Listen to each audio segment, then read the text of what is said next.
बिस्मिल्लाहिर्रहमानिर्रहीम। आज हम पढ़ेंगे व्हाट इज़ सोल प्रोप्राइटरशिप। तो चलें स्टार्ट करते हैं। It is the business which is owned by a single owner who is also referred as sole proprietor, sole trader. एक ऐसा बिजनेस जिसमें सिंगल ओनर हो, एक मालिक हो, तो ऐसा बिजनेस जो है वो सोल प्रोप्राइटरशिप कहलाता है। ठीक है। सोल प्रोप्राइटरशिप जो है वो बिजनेस की एक फॉर्म है। जिस तरह से पार्टनरशिप, कोऑपरेटिव सोसाइटी और जॉइंट स्टॉक कंपनी है, ठीक है, तो इसी तरीके से सोल प्रोप्राइटरशिप जो है वो बिजनेस की एक फॉर्म है।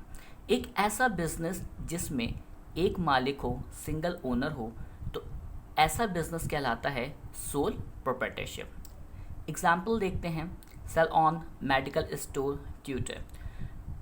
अब यहाँ पे देखें, जो सोल प्रोप्राइटरशिप जो है, ठीक है, ये जो बिज़नेस की फॉर्म है ये एक सिंपल और कॉमन बिजनेस है।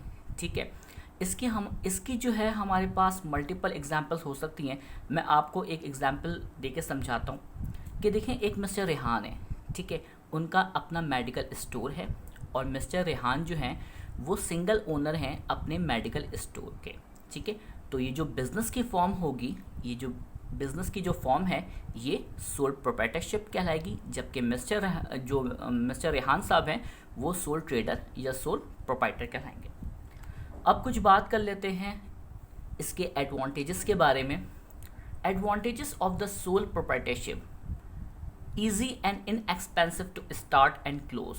देखें, सोल प्रोप्राइटरशिप जो बिज़नेस है, ठीक है, एक सिंपल बिज़नेस है। इसे स्टार्ट करना और क्लोज करना with respect to different business के लिहाज से जो है वो इजी होता है, क्योंकि देखें इसमें कोई इतने प्रोसीजर नहीं होते। ठीक है। ये एक स्मॉल कैपिटल से भी स्टार्ट हो जाता है। अगर हम बात करें जॉइंट स्टॉक कंपनी की, तो उसे स्टार्ट करने में एक कंपनी की फॉर्मेशन के लिए एक प्रोसीजर होता है। ठीक है, कंपनी रजिस्टर्ड करवानी पड़ती है। ठीक है, लेकिन सोल प्रोप्राइटरशिप एक ऐसा बिजनेस है कि ये ईजिली फॉर्म हो जाता है और क्लोज भी हो जाता है। लीगल कोई इसकी इतनी जो है वो गवर्नमेंट की इतनी इंटरवेंशन नहीं होती जितनी जो है वो डिफरेंट टाइप के बिजनेस में हो सकती है। ठीक है। Ownership of all profit: sole proprietorship में जो ओनर होता है वो एक होता है, तो जितना सारा प्रॉफिट होगा वो किसका होगा? वो सिर्फ एक ओनर का होगा। यानी एक ओनर जो है वो इन तमाम प्रॉफिट जो भी उसके बिजनेस में होगा वो तमाम प्रॉफिट जो है वो खुद एंजॉय करेगा। Number third, secrecy. Sole proprietorship में हमें ये पता है कि सिंगल ओनर है, तो जो है इसका जितना प्रॉफिट आया, जो वो स्ट्रैटेजी बनाएगा, जो वो डिसीजन मेकिंग करेगा, ठीक है, तो ये बात कहीं पे डिस्क्लोज नहीं करेगा। ठीक है, क्योंकि वो ये जानता है कि ये मेरे बिजनेस का सीक्रेट है। या आप इसको इस तरीके से कह सकते हैं कि अगर हम पार्टनरशिप को देखें, ठीक है, जब उसमें पार्टनरशिप में प्रॉफिट होता है तो जो प्रॉफिट आता है वो तमाम पार्टनर में क्या होता है? डिस्क्लोज होता है। ठीक है, डिस्ट्रीब्यूट होने से पहले डिस्क्लोज होता है और फिर उनके रेशोज़ के मुताबिक जो होते हैं फिर प्रॉफिट डिस्ट्रीब्यूट होते हैं। तो सोल प्रोप्राइटरशिप जो है वो एक ऐसा बिजनेस है जिसमें जो है वो सीक्रेसी जो है वो ज़्यादा होती है विद रिस्पेक्ट टू पार्टनरशिप और जॉइंट स्टॉक कंपनी। फोर्थ देखते हैं, पर्सनल इंटरेस्ट। देखिए, आपने ये देखा होगा कि अगर आप कहीं पे जॉब कर रहे हैं, ठीक है, तो आप जो है वो कोशिश करते हैं, ठीक है, कि अगर आपकी टाइमिंग 8 बजे की है तो आप कोशिश करते हैं यार मैं चलो 8:30 तक पहुंच जाऊं या 8:15 तक पहुंच जाऊं। ठीक है, लेकिन जिसका बिजनेस होगा वो क्या सोचेगा कि जो मैंने टाइम दिया है, ठीक है, मेरा एम्प्लॉय या तो उस टाइम आए या तो उससे पहले आ जाए। क्यों? क्योंकि उसका पर्सनल इंटरेस्ट होता है। वो ये चाहता है कि जो मेरा बिजनेस है वो ज़्यादा से ज़्यादा ग्रोथ करे, तो वो उसके लिए दिन रात जो है वो एक कर देता है और बहुत मेहनत करता है उसके लिए। अगर हम देखें उसके एम्प्लॉयज़ के बारे में, ठीक है, तो उसके जो एम्प्लॉयज़ होंगे उनका इतना इंटरेस्ट नहीं होगा बिज़नेस के अंदर जितना उस ओनर का होगा जिसका ये बिज़नेस है। लो कॉस्ट: जैसा कि मैं आपको बता चुका हूँ कि ये जो बिज़नेस है, ठीक है, हम इसको ईजिली फॉर्म कर सकते हैं, ठीक है, with respect to the other business. तो इसमें जो कैपिटल होगा हम स्मॉल कैपिटल से भी स्टार्ट कर सकते हैं। ठीक है, जबकि अगर हम देखें पार्टनरशिप के लिए जो पार्टनरशिप में होता है, ठीक है, तो उसमें एक से ज़्यादा क्या होते हैं, पार्टनर होते हैं, वो अपना कैपिटल लेके आते हैं, ठीक है। जब वो कैपिटल लेके आते हैं और फिर बिज़नेस स्टार्ट होता है, ठीक है।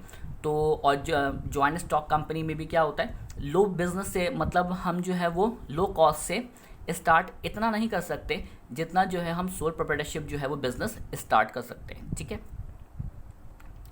अब कुछ इसके डिसएडवांटेजेस के बारे में बात कर लेते हैं। Unlimited liability. तो मेरी कोशिश ये है कि मैं आपको पहले ये समझा दूं कि अनलिमिटेड लाइबिलिटी किसे कहते हैं। देखिए, एक ओनर है, ठीक है, बिज़नेस का एक ओनर है, उसने जो है वो कहीं से लोन लिया, ठीक है। अगर वो लोन नहीं अदा करे, ठीक है, अगर वो लोन जो है वो नहीं अदा कर पाया तो उसकी जो जो प्रॉपर्टी है ना, ठीक है, वो भी जो है वो ख़तरे में पड़ सकती है, ठीक है। उसके जो पर्सनल एसेट्स हैं, ठीक है, वो भी क्या हो सकते हैं, ख़तरे में पड़ सकते हैं, ठीक है। और हम ये कह सकते हैं कि जो सोल प्रोप्राइटरशिप है, ठीक है, इसकी जो लाइबिलिटी कैसी होती है, वो अनलिमिटेड लाइबिलिटी होती है इसकी। मैं आपको एक एग्जांपल से समझाने की कोशिश करता हूँ कि देखें, मैंने आपको एग्जांपल दी कि मिस्टर रेहान थे, ठीक है, उन्होंने जो है वो अपना मेडिकल का बिज़नेस स्टार्ट किया। तो जब उन्होंने अपना मेडिकल स्टोर का बिज़नेस स्टार्ट किया तो उन्होंने कहीं से लोन लिया। अगर वो लोन नहीं चुका पाए, ठीक है, तो क्या होगा, ये हो सकता है कि उनके जो पर्सनल एसेट्स हैं यानी घर है, ठीक है, वो भी जो है वो गिरवी हो सकते हैं, सही है। तो इस बिज़नेस की जो लाइबिलिटी होती है वो अनलिमिटेड लाइबिलिटी होती है। अब बात करते हैं लिमिटेड रिसोर्सेज की, क्योंकि ये बात हम अच्छी तरीके से जानते हैं कि सोल प्रोप्राइटरशिप में सिंगल ओनर होता है, तो इसके जो रिसोर्सेज होंगे वो भी क्या होंगे, लिमिटेड होंगे with respect to partnership and joint stock company. एक बंदा है, ठीक है, अब वो एक लिमिट अमाउंट में अपना कैपिटल क्या कर सकता है, पुट कर सकता है, ठीक है, अपने बिजनेस में। लेकिन अगर हम देखें पार्टनरशिप में तो क्या होता है, एक से ज़्यादा ओनर होते हैं, वो अपने कैपिटल लेके आते हैं, ठीक है। और इसी तरीके से क्या होता है कि जॉइंट स्टॉक कंपनी में जो होते हैं वो resources with respect to partnership और सोल प्रोप्राइटरशिप जो होते हैं उसके लिहाज से जो रिसोर्सेज होते हैं वो ज़्यादा होते हैं, ठीक है। और सोल प्रोप्राइटरशिप में जो है वो लिमिटेड रिसोर्सेज होते हैं विद रिस्पेक्ट टू पार्टनरशिप, ठीक है, और जॉइंट स्टॉक कंपनी। हम थर्ड देखते हैं, अनसर्टेन लाइफ। देखिए, इस बिज़नेस की जो लाइफ होती है ना वो डिपेंड करती है उस ओनर पे जिसका ये बिज़नेस है। अगर देखें, अगर मिस्टर रेहान है, ठीक है, खुदा न खास्ता उनकी डेथ हो गई तो ये जो बिज़नेस है उनका क्या हो जाएगा, उस बिज़नेस की लाइफ उनकी ख़तरे में पड़ जाएगी। यानी हम ये कहेंगे कि सोल प्रोप्राइटरशिप की जो लाइफ होती है वो अनसर्टेन लाइफ होती है और उसकी जो लाइफ होती है वो डिपेंड करती है उसके ओनर के ऊपर। फोर्थ देखते हैं, lack of opportunities for employees. देखें, एक बिज़नेस है, ठीक है, सिंगल ओनर है, वो कोशिश ये करेगा कि मेरे पास एम्प्लॉयज़ जो हैं वो कम से कम हों, ठीक है, ताकि मैं जो जितना मेरे पास प्रॉफिट आए, ठीक है, मेरे पास ज़्यादा से ज़्यादा प्रॉफिट आए और मुझे इनकी जो तनख्वाहें हैं वो कम देनी पड़े। तो आप ये कह सकते हैं कि लैक ऑफ अपॉर्चुनिटीज़ होती हैं एम्प्लॉयज़ की इस टाइप ऑफ बिज़नेस के अंदर, ठीक है।